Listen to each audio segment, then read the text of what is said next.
Welcome to Popes and Pylons. As you probably know, there's going to be a new EU4 expansion, Europa Universalis 4, that is expansion quite soon, I think on the 27th of April. And I might or might not get early access. I hope I do. Didn't get it for Crusader Kings, but I've been given it for a lot of EU4 expansions in the past, so we'll see. But it's still a while until we can, even if I do get that early access, until I can show you any. And, definitely some time until the game comes out. 20 days, I believe, from my current recording date. However, since I believe yesterday, the achievements have been posted on Steam. As you know, every EU4 expansion comes with its own new set of achievements, and Leviathan is not going to be any exception. Now, obviously, we don't know that these are going to be the final achievements. Especially one of them has already been discussed as being replaced. We'll see about that. But still, these seem real enough, and they are on Steam. It's not like some leaks post on some forum somewhere. So, I don't know, let's just have a nice look at them, discuss new mechanics or changes to the game while we look at them, and maybe already get an eye on what we might want to do once the game comes out, because I'm going to run a campaign with one of these new achievements or more for sure as soon as I get my hands on the expansion. Now, depending on how quick we are, we're probably not going to be able to finish our Genoa campaign by then, but that's fine. I'll just have to run two. You won't complain, will you? Now, we see here Inner Turmoil, that's an old achievement. We have it. Not a lot of people have it, but we do. Interesting little run. You can watch on my channel, of course. But now starting with Wonderful here, we have the new set of achievements. Wonderful is, well, whenever we talk about achievements in EU4, I think there are three sort of categories. Three-ish categories-ish. One is one that shows off new features of the DLC. Usually not too hard to get, but you have to interact with the new expansion to get them. Then you have achievements that deal with nations that have been changed or added in the new DLC.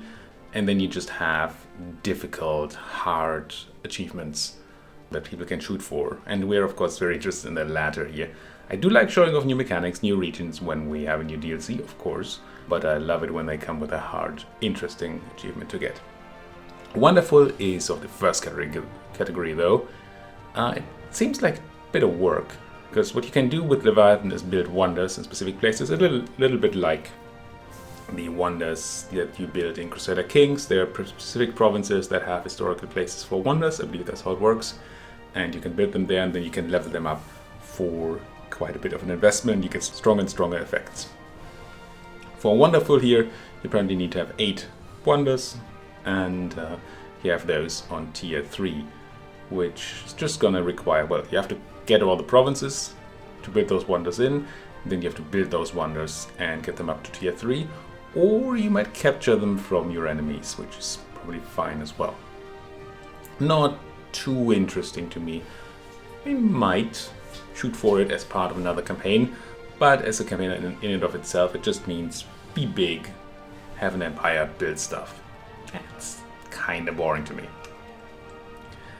And there's Spice Girls, which surprisingly focuses on spices. Having a female ruler have active trading bonuses for cloves, spices, salt, and sugar. Once again, I don't even really know in what category this achievement would fall of those three that we discussed before. Clearly, cloves are a new trade good. I've never seen cloves in the game, so I'm pretty sure that's new. But otherwise, it is just grab a lot of trade power in the regions where cloves, spices, salt, and sugar are traded, and somehow get a female ruler, which might not be too trivial, depending on who you're playing as. Again, not something I find too interesting to shoot for. And as to the bone, as bone, use pillage captured at least 7 times. So there's 2 things that were new to me there. I didn't know that bone was a place, and apparently it is these brown people down, not, you know what I mean. This little chunk of land down here on, what's that? Sulawesi, I think, the island. And then down there in the bottom right, the 2 province minor there with a brownish color. So as these people, we have to use, what's it called? Pillage capital at least 7 times. Pillage capital is a new peace deal or a term in peace negotiations where you transfer some of the development from the enemy to your capital. I believe it's from their capital to your capital, but I'm not quite 100% sure on how the mechanics work. It might be just from their land in general, but it's called pillage capital, so I would assume it would go from one capital to the other. And there's quite a few mechanics in the new DLC that deal with increasing development, and this is one of the ways. So you're supposed to play as this Sulawesi nation and pillage a bunch of capitals. Might be nice to get if you're looking for a reason to play in the region, and it's a fun region to play in because there's so much money. If you like my Genoa campaign for the money, try playing on the Spice Islands. But again, not utterly interesting to me. Otherwise, again, it focuses, it highlights a new mechanic, right? It doesn't really ask much of you.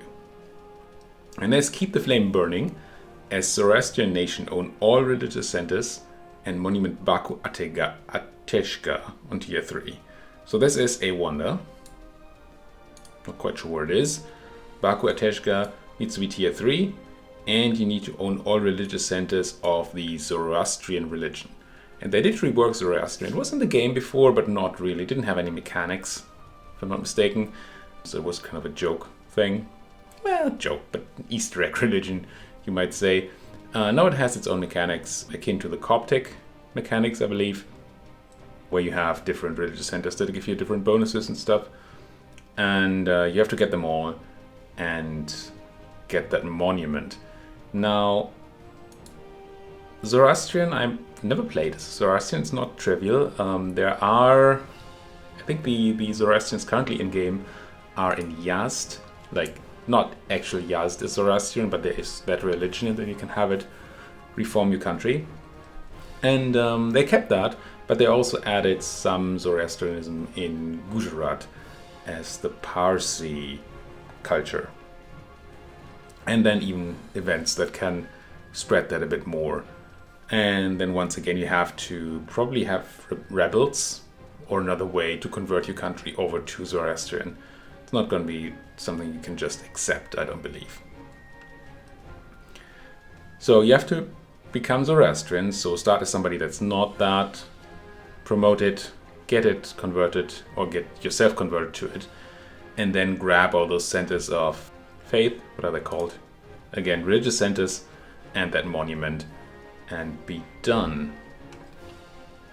That's not too, seems like not a ginormous campaign. I did read where those centers of religious centers are, but I forgot.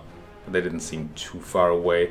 But still, you have to become big. You have to do the whole Zoroastrian swap. Might be quite nice to do. And it's a region of the world I haven't really played much in, so not too bad. Also, it doesn't seem too difficult either once you know what you're doing with the whole Zoroastrian thing. Then we have New Delhi, without an H. As Delhi, have your capital in the Delhi province. So Delhi without an H, have your capital in the Delhi with an H province. Delhi is over here on Sumatra, and Delhi is these grayish people over here. 3 provinces with the capital in Delhi, I suppose. And you have to play as these people, and you have to capture and move your capital to Delhi over in northern-ish India. Northern? Well, in India. Let's say in India. I think it's northern-ish. Okay. It does require you to become powerful. It does require you to beat the big Indian nations. You probably have to fight. You don't necessarily have to fight VJ. You probably have to make your way through there somehow. But once again, you get to play in a very rich region. You probably shouldn't have any big issues expanding over here, grabbing all of Sumatra for yourself. Maybe even some of the Malaccan Peninsula there. Malayan, I think. Peninsula. And Borneo, Spice Islands, all that. So if you're looking for a relatively relaxed islands playthrough, Oceania maybe, and then a goal that takes you a bit further, then this might be fine. Again, not particularly rough, more interesting, unless other than introducing you to this area that they reworked a lot in the patch. Then we have the power of 3, own a crown colony, a self-governing colony, and a private enterprise. Now, these are, well, it's another achievement that highlights features of the expansion. You can now specialize your colonial nations. I think you have to specialize your colonial nations into at least these 3 types. And felt like there was a 4th type, but maybe not, that do different things. You can switch between those, but at a cost of, I believe, Liberty Desire. And you can then improve these. They sort of have tiers, or levels, or focuses, or something that you can do to specialize them even more. Hopefully making colonial nations a bit more interesting than just, here you go, have your 5 provinces, and now do your thing and give me money. I doubt that this is going to revolutionize the colonial gameplay and make it like hugely interesting, but it might make it a bit more interesting, so that's nice. Once again, though, not like a super interesting achievement as such to go for. If you want to play a colonizer, sure, go grab the achievement. Play as Castile, if that's your thing. Or play as somebody small and then go colonizing and grab this on the way, sure. Just as a single focus of a campaign, I do find it a bit boring. And there's Quid Pro Quo. Now, Quiz is apparently for some ink in general, but apparently Quiz is not in Peru or anything, but it's somewhere over here in the Mississippi area. And I have a feeling that it might be this province that we don't see on the left of the screenshot, next to Kaski and Inilco. At least that's how it reads from the accompanying dev diary. They might have just missed it in the screenshot. Otherwise, it must be a province, either I'm blind, which is totally possible, or the province itself is not actually called Quiz. But I'm going to assume that it's this, the, again, reddish-brownish thing seen over on the left next to Kaski and Inilco. So as Quiz, we have to have our capital in the Anjou province, which is in France, of course. I'm a bit unsure what the joke is here. Oh, I just realized they already removed the one achievement. Huh, funny. So I'll talk about that in a minute, but obviously this is a play on words on Quid Pro Quo. But I don't know why Anjou. Maybe this was French colonial land? That's quite possible, right? It seems correct-ish. At least French Louisiana was a thing. So maybe this is French colonial land, and then it's saying, well, if you take our land, then we go and take yours. So we take Anjou. Maybe that's the joke behind it. But why Anjou? I read on Wikipedia about Anjou, and I didn't really see any connection there. If you know, do let me know in the comments. But that's neither here nor there, right? What we have to do is start as a North American, probably one province minor, and get all the way over to Europe and grab French land. Clearly this is harder. It does let you play with the new tribal mechanics and the new reworked North America. So definitely at least worth a look. It used to be the case, at least, that playing as a tribe in North America was very, very boring. You just grew 8 people, and then you had nothing to do. Waited for the colonizers to arrive, and then you had a fight on your hands, but for a long time you could just do nothing. Even if you play in Central America, which is more interesting with the Aztecs and stuff, you do get a lot of fighting early on. And then you unify and then you just wait for those Europeans to come over. They did add a transport boat that you can have at low tech, so you can actually do some naval stuff even without getting technology, so without having to grab institutions. But I doubt that that's good enough to actually go and invade Europe. But maybe you can just grow in North America, then no CV like I don't know, Ireland or something and grab the institution from there. That would be funny. That's interesting. If this was timed, it would be really interesting. As it is, the best way to do it is probably just sit in America, grow big, wait for the colonizers, take the institutions, then throw them out, and then go over and beat the French. But if it was timed, maybe. I don't know what the timer would have to be. I'm thinking that I might do a timed achievement on my own there, but I don't really know what kind of timer I would have to set. Interesting. At least that's the one that interests me the most out of all of these. If only to see the new North American mechanics and to see whether it got less boring to play in the New World. But I really don't want to start a campaign and then find it, it's very, very boring. We're just going to be stuck here. Well, we'll have to see. Do let me know what you think about that. And then finally, apparently, we have That's No Mon. Obvious play on words there. Well, on the Mon culture, and That's No Moon, Star Wars reference. As Pegu own at least 50 provinces that are not the Mon culture. I don't believe that this has much to do at all with the changes in the expansion. I think Pegu got a mission tree, so they got reworked a bit, so that's a reason to play Pegu.